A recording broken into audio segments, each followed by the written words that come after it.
Stop what you're doing, because this is not for everyone, it is for you. Something shifted in you before you had words for it, and the silence around it has been louder than the noise of your day. You have been carrying a question nobody around you could answer, and this message is going to name it. You have felt it in ordinary places, where nobody would expect a holy interruption. It shows up when you sit on the edge of the bed and stare at the phone without opening it, or when you stand in the kitchen with a cup in your hand and realize the room feels older than your spirit. It shows up when you drive the same road and your chest tightens for no reason you can explain. It shows up when sleep comes late, when waking comes early, and when the heart stays alert while the house stays quiet. Your body has been speaking before your mouth did. Your shoulders hold a weight that did not come from the chair, and your breath changes when certain names, certain places, certain memories pass through your mind. You keep hearing the sentence you do not say aloud, "This no longer fits me." That is not imagination, and it is not weakness. It is recognition arriving through the body before the mind learns how to name it. What is happening is not random, and it is not the end of your peace. It may be that your sensitivity is becoming discernment, and what used to pass over you now lands inside you with weight. A season that once covered you is losing its shape, and that can feel like loss before it feels like clarity. The old interpretation says you are confused. The truer one says you are being awakened. You notice it in conversations that used to keep you occupied, but now leave you empty. You notice it in rooms where your smile still works, but your spirit has already stepped back. You notice it when an answer that once looked satisfying now feels thin the moment you touch it. That hollowness is not failure. It is a sign that something in you is refusing to survive on less than truth. There is a quiet distance growing between you and what used to be enough. It appears in the way you pause before answering, in the way you feel your own pulse after certain interactions, in the way your heart no longer agrees with the atmosphere around you. You may have called it tiredness, but it goes deeper than tiredness. It is the soul recognizing that it has outgrown a room. That is why, attention, you need to prepare now. I put together an exclusive resource for those who feel set apart for something greater, but live surrounded by noise, distractions, and mental overload. This is a 30-day journey that will transform your life. A guided path to armor your mind and prepare for what's coming with daily practices of focus, boundaries, and discipline. Stop negotiating with the noise. Learn to spot distractions before they control you, and strengthen your mind. Also available in an immersive audio version. Over 10 Zurzazuru readers have already transformed their lives through the 30-day journey. Thousands of people have already started this transformation. People like you who are tired of living in the fog. Ordinary people who decided to stop accepting mental chaos. Take advantage of this limited time offer only this month. Access your link just below in the pinned comment. Some familiar things now feel strangely heavy. The old routine still functions, but it no longer carries life the way it did before. The same people, the same words, the same habits can still be present while something inside you has already moved. What once felt ordinary now feels unfinished. If you have been wondering why this is happening, the answer is not punishment. It is more like a hidden hand turning your attention toward what is real. The signs around you are not there to frighten you. They are there to confirm that your inner life is no longer asleep. If any of this has landed in you, if even one of those moments made your chest loosen, type 888 in the comments. That is not a charm and not a code of control. It is a small agreement, a sign that you recognize the touch of confirmation. Type 888, then come back to me. What comes next is deeper than the signs, because signs without interpretation can still be ignored. You have spent too long thinking the issue was only outside you, only in timing, only in other people, only in circumstances that refuse to cooperate. But the deeper layer is the one underneath all that, the part that learned how to survive by shrinking before entering a room. That is the root we have to name now. You learned, perhaps without choosing it, to make yourself smaller so other people could stay comfortable. You learned to speak carefully, to delay your own voice, to read the room before trusting your own perception. You may have called it wisdom. And sometimes it was wisdom, but sometimes it was also protection. A survival pattern can look like maturity for a long time. I can almost hear the sentence behind your silence. I will be easier if I stay quiet. That sentence may have kept you safe in one season, but it is not meant to govern the rest of your life. A heart that has been trained to shrink will mistake freedom for danger at first. That is why this moment feels strange and not merely inspiring. Your mind has been rationalizing, your body has been reacting, and your spirit has been noticing before either of them could agree. That difference matters because anxiety keeps everything noisy while discernment becomes quiet and exact. You have not been imagining every discomfort, and you have not been required to obey every pressure either. The body knows when something is off, and the spirit knows when something is being returned. Some conversations have drained you because they ask you to keep performing the old version of yourself. Some rooms resist your change because your change exposes what was built on your silence. This is not a reason to become suspicious of everyone. It is a reason to stop confusing familiarity with safety. The old pattern says you must explain yourself until you are accepted. The new understanding says you do not need to over-explain what God is already clarifying. You were taught to call peace the same thing as disappearance, but they are not the same. One is alignment, and the other is erasure. There is a strategy in what opposed you, and it has been quiet. It delays, it distracts, it fills the day with lesser urgencies, and it makes you think that every door is closed when only one path is being preserved. It keeps you busy enough to miss the feeling that your life is asking for a different order. That is how the old season holds on without shouting. But the moment you stop negotiating with what has already been revealed, the atmosphere changes. You do not need to argue with the truth to prove you are ready for it. You do not need to collapse in order to be honest. The threshold has been there all along, and now your own feet are beginning to recognize it.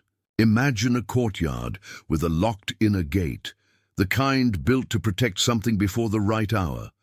You have walked past that gate more times than you can count, and each time the iron looked final, even when your spirit sensed otherwise. The stones around it held the warmth of old afternoons, and the latch held the memory of hands that once kept it closed for a reason. Nothing about that gate was abandoned. The gate learned the weather of waiting. It learned the pressure of seasons that came and went, while the inner room remained covered. It learned the sound of footsteps circling it, the hesitation of a hand stopping just before the latch, and the ache of wanting access before timing had ripened. That is how your story has felt, not denied, but held. You have been standing in front of what looked sealed because protection can feel like delay when you are tired. The inner room was not empty, and the gate was not dead. It was guarded by purpose, and purpose often feels slower than appetite. What you called frustration may have been preservation. There were days when you pushed at the gate with your thoughts and came away discouraged. There were nights when you sat in the dark and wondered whether the opening had ever been meant for you. There were moments when you nearly turned away and built a life around the outer wall. Yet even then, something in you kept returning to the same place. The reason is simple. The gate remembers what it was made for, and so do you. What is covered does not lose its design, and what is delayed does not lose its promise. The old interpretation says, closed means gone, but that is not true in the kingdom of God. Sometimes closed only means guarded until the hour becomes honest. That is why your longing has not disappeared, even when your confidence has wavered. You were not chasing a fantasy, you were circling a real threshold. You were not mad for noticing the weight of the gate, and you were not wrong for feeling the pause before opening. The pause itself was part of the instruction. Now the first movement begins.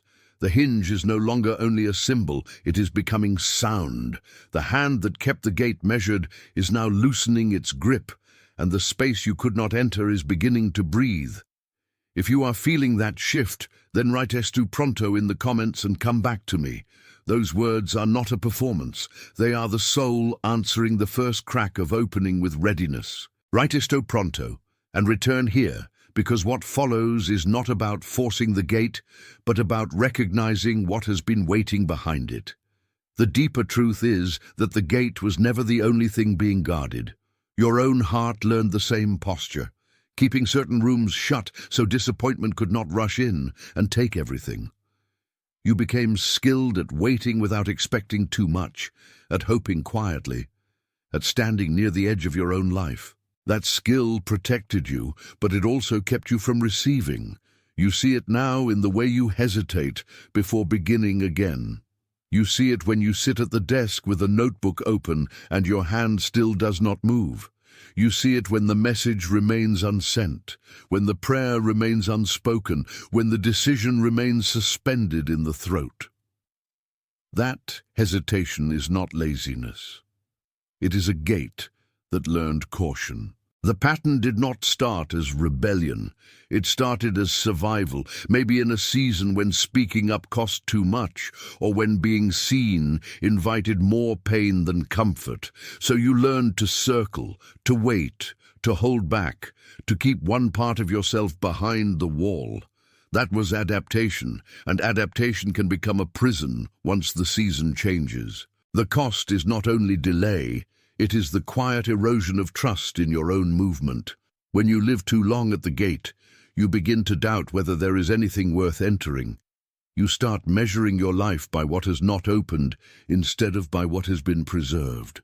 And then the heart gets tired of its own caution. The courtyard itself has been teaching you something.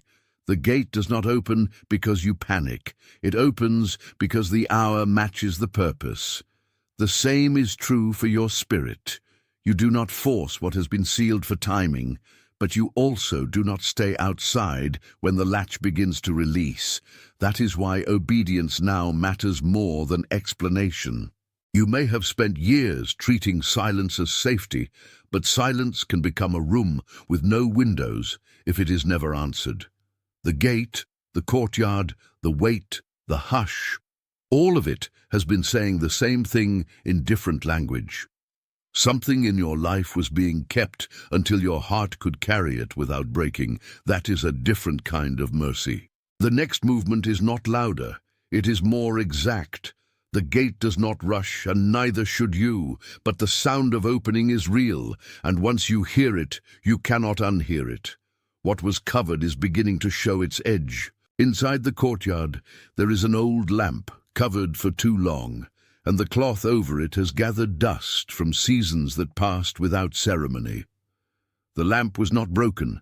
It was protected from revealing too much before the room was ready. You can feel its presence in the imagination of your chest, like a warmth waiting under fabric. It has been there longer than the fear that named it absent. The lamp remembers light without needing to boast about it. It remembers the table, the wall, the faces that only become visible when the room is ready to receive them. It remembers the hand that placed the covering over it, not to deny it, but to preserve the flame from winds that would have scattered it. That is how your calling has felt, hidden but not lost. You have known the covering in your own body. You have walked through days with a brightness you could not yet display, and you have felt the strain of carrying what others could not understand. Your throat tightened because some truths were still under cloth. Your hands grew restless because the room around you was not yet ready for the kind of light you carry. This is where the spiritual meaning becomes tender. The lamp was never made for darkness, but it was also never meant to be exposed at the wrong hour. Hiddenness can be protection, and protection can feel like delay when you want immediacy. The old story says your light is wasted under cover. The truer story says your light was guarded until the house could benefit from it. Opposition always tries to turn the covering into shame. It whispers that what is not visible is not valuable. It tells you to measure your worth by how soon you are noticed, but the lamp does not need applause to remain a lamp. It only needs the moment when the covering is lifted by the right hand. There is a memory in you of wanting to be understood before you were fully formed. You wanted the room to recognize you without asking you to explain your shape. But some things are not understood at first glance because they are still being kept. The covering is not the end of the story. And now the cloth begins to shift, not all at once, not dramatically, but enough for dust to move in the light that slips beneath it. That movement is the beginning of return. You are not being made into something else. You are being allowed to become visible as what was preserved. When the light returns, it does not apologize for taking time. It simply fills the room it was always meant to fill. This is why you must not confuse covered with cancelled. The lamp was waiting for the house, and the house was waiting for the lamp. You may have felt as though your life was in suspense, but suspension is not the same as stoppage. The gate, the lamp, the courtyard, all of it speaks of preparation that does not announce itself loudly. Your spirit has been learning that some openings are slow because they are sacred. What opens too fast can spill what ought to be entrusted. That is why the enemy of your peace has tried to make you impatient. It wants you to strike the latch too soon, to pull the cloth too quickly, to force clarity before endurance has finished its work. Yet what is being revealed now is that waiting was never empty. It was full of preservation. There is a biblical echo here that fits your own room and your own quiet. Joseph was not forgotten in the pit, and the pit did not define the promise. It only delayed the public sight of it. The same pattern touches your life when what is hidden is still under the hand of God. You are not late because you are covered. The gate has opened a little farther now, and you can hear the hinge settle into the sound of mercy. The lamp is no longer only a shape under cloth. It is becoming a presence in the room. You know this because your breath changes when truth nears. You are not imagining that change. The path forward is not to demand proof from every turning. The path is to stay present until the opening finishes what it has begun. What has been preserved will not be wasted now. The light is coming into its place. As the cloth lifts from the lamp, you feel the room around your own life changing in the same slow way. You begin to notice that the old fear is not the same as caution, and the old caution is not the same as wisdom. You have been carrying both for so long that they braided together. Now they are separating. This separation shows up in ordinary acts. You answer the phone more slowly, not because you are avoiding life, but because you are refusing haste. You sit at the table longer before speaking, and the silence no longer feels like a threat. You look at the hallway, the doorway, the threshold, and you no longer assume every unopened thing is against you. What is being returned to you is not just confidence, it is discernment without panic. It is the ability to tell the difference between a door that is closed by mercy and a door that is closed by fear. That difference matters because one protects life and the other drains it. You may have thought obedience would feel dramatic, but often it feels quiet. It looks like waiting one more breath before reacting. It looks like putting the hand down before forcing the latch. It looks like letting peace speak before urgency takes over. These small acts are how a life learns its own cadence again. The room prepared for you is not asking you to perform. It is asking you to arrive as you are, awake and unarmed by proving. That is why your nerves settle when you stop trying to control the scene. Control is heavy, and stewardship is lighter even when it is serious. You have been tested by delay, but delay is not the only teacher here. The lamp, the gate, the courtyard all teach that readiness is not loud. It is measured in faithful movement, in the kind of yes that does not demand a crowd. That is how return begins. Do not underestimate the grace of a slow opening. What opens slowly often stays open with more peace. What is rushed often requires constant defense. You are being invited into a door that does not need to be forced. The same hand that covered the lamp is the hand that now uncovers it. The same wisdom that kept the gate locked is the wisdom that now releases it. You are not wrestling a hostile ceiling.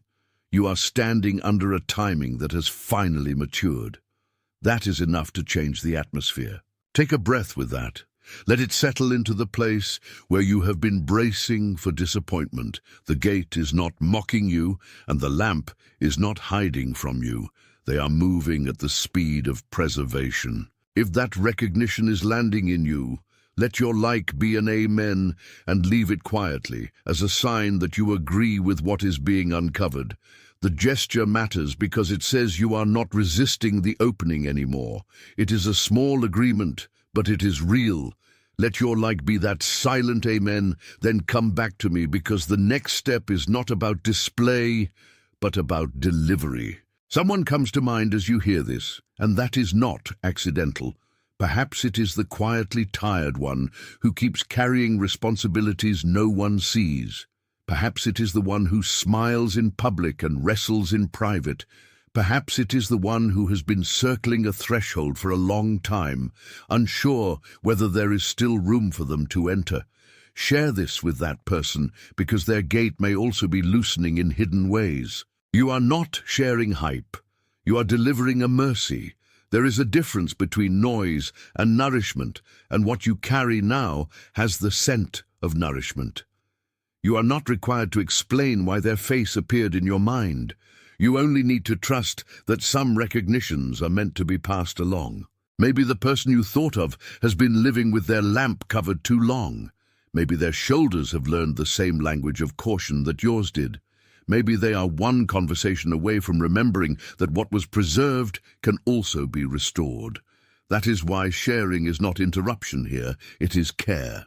Care recognizes a face before it recognizes a strategy. It says, I saw you in this, and I did not want to keep it to myself. It is the quiet way truth travels from one porch to another. It does not need a stage to be faithful. The lamp in the courtyard does not light only one corner. It reaches the whole room when it is uncovered. That is the nature of what God restores. It tends to overflow beyond the first person who noticed it. What wakes in you can become a witness to another. You have spent enough time believing that change must happen privately to count, but some things are private only until they are ready to bless others. This is one of them. The gate opening in you may become the reason someone else stops assuming their own delay is abandonment. You do not need to carry everyone, but you can carry care. You can let a name rise and follow it with action. That is how love behaves when it is guided by discernment. It notices, and then it delivers. The deepest turning is this. You are no longer asking whether you are allowed to stand at the threshold. You are beginning to understand that the threshold was part of your formation all along. It taught you patience, but it was never meant to keep you from moving forever.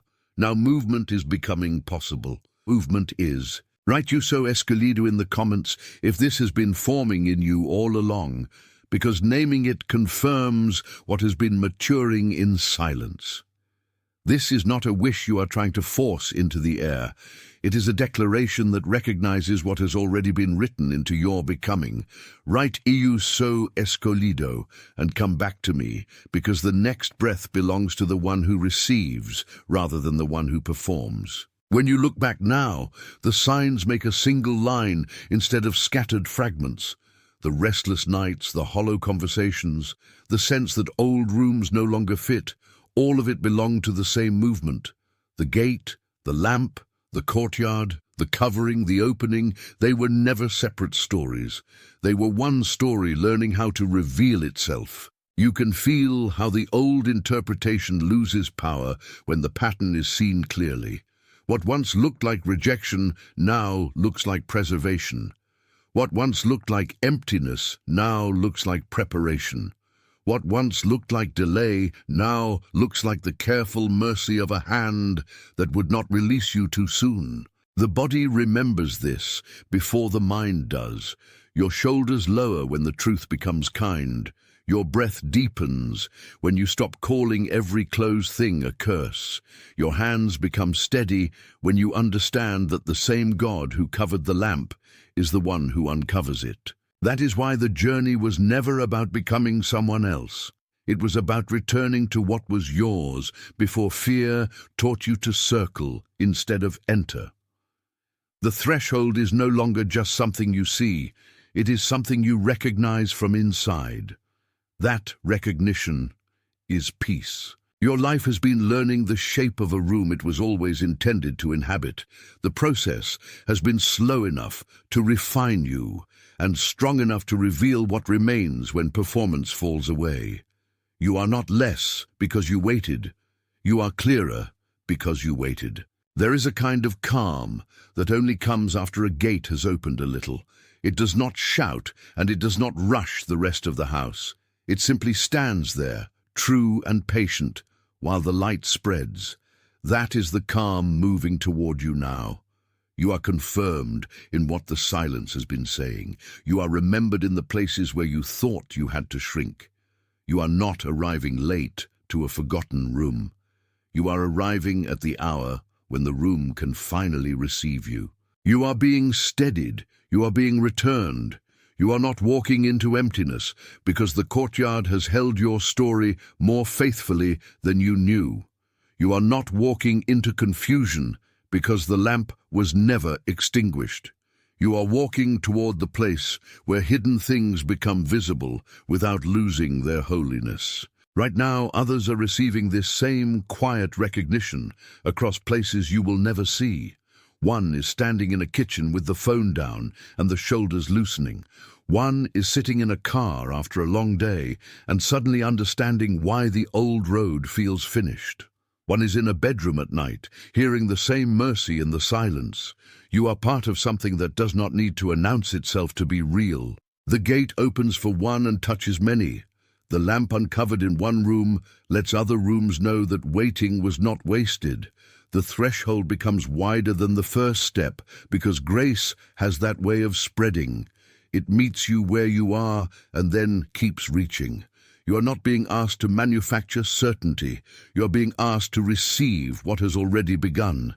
The old fear can keep arguing, but it no longer has the final word. The hand has moved, and the opening is enough. You are protected in the opening. You are guided in the opening. You are not fragile in the face of truth, because truth has been preparing you for this exact hour. The same mercy that delayed the reveal is now carrying it forward. So walk gently, receive slowly, hold what has returned with gratitude and with steadiness, because some things are not meant to be grasped harshly. They are meant to be recognized and kept. You were never abandoned in the waiting. You were being preserved inside the waiting. You were never forgotten by the room that looked closed. You were being prepared for the moment when the latch would move and your own heart would know. Attention, you need to prepare now. I put together an exclusive resource for those who feel set apart for something greater, but live surrounded by noise, distractions, and mental overload. This is a 30-day journey that will transform your life. A guided path to armor your mind and prepare for what's coming with daily practices of focus, boundaries, and discipline. Stop negotiating with the noise. Learn to spot distractions before they control you. And strengthen your mind. Also available in an immersive audio version. Over 10 Zuzazara readers have already transformed their lives through the 30-day journey. Thousands of people have already started this transformation. People like you who are tired of living in the fog. Ordinary people who decided to stop accepting mental chaos. Take advantage of this limited time offer only this month. Access your link just below in the pinned comment.